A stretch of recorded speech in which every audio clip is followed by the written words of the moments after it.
Christians into its hype, despite its questionable content, was The Black Panther.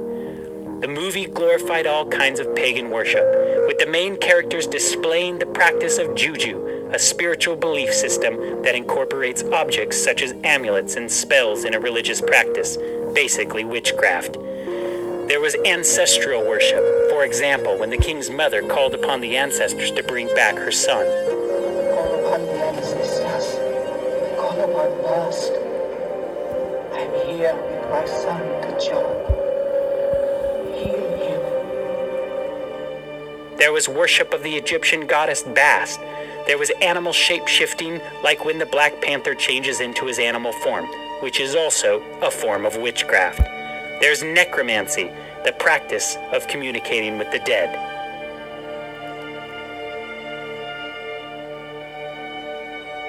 In the days of ancient Israel, these practices were so despised they were worthy of death.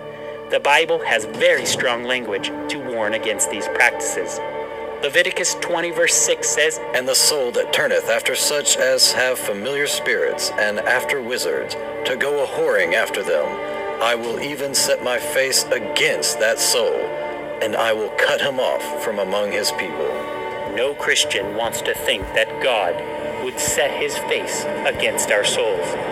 Those are pretty harsh consequences for engaging in such practices. My suggestion, you should stay far away from them. Don't support them with your money, your eyes, or your attention. So in the light of this, here are some upcoming movies that you should probably scratch off your must-see lists. A House with a Clock in Its Walls, produced by Steven Spielberg's production company called Amblin Entertainment, is nothing shy of satanic. It's interesting that it's based on the beloved children's classic written by John Bellairs and illustrated by Edward Gorey. It's quite a scary thought to think that this is children's material.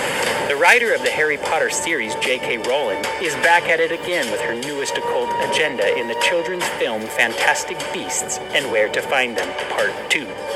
Ironically, it's said of the main character, "I know he's working under your orders.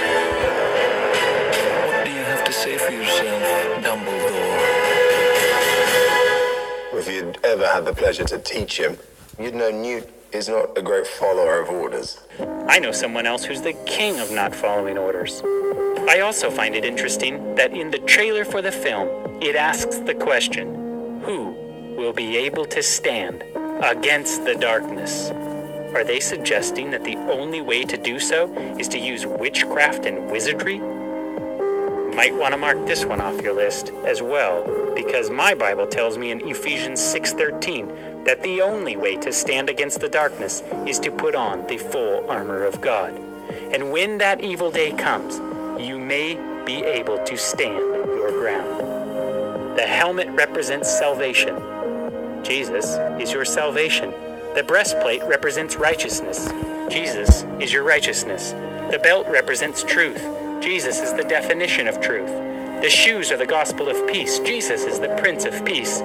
The sword is the word of God, and the whole book points to Jesus. That means the only way to stand against the darkness is to put on Jesus. Disney is one of the biggest peddlers of the occult. They have 6 films that will hit the box office this year. Out of these 6 films, all of them have elements of the occult. That's 100%. It's not family friendly anymore, folks. The devil is preparing for his final deception, and spiritualism is preparing the way. The Bible gives clear instructions so that we will not be caught off guard and be deceived. Thanks, Satan. It's 17, actually. Got it. The only way to withstand this delusion is to know the truth, and the truth is only found in the Bible. You must not only hear what it says, but you must become a doer of the word. If it warns you against engaging in spiritualism, then it would be wise to heed its advice. 2 Thessalonians chapter 2, verse 9 says, "Even him whose coming is after the working of Satan with all power and signs and lying wonders, and with all deceivableness and unrighteousness in them that perish, because they received not the love of the truth, that they might be saved. And for this cause God shall send them a strong delusion, that they should believe a lie, that they all might be damned who believed not the truth, but had pleasure in unrighteousness. Movies are powerful. They influence the viewer and leave a lasting impression upon the mind.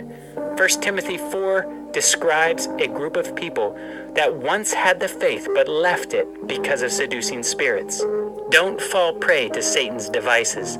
If it has spiritualism or the occult in the films, don't watch them.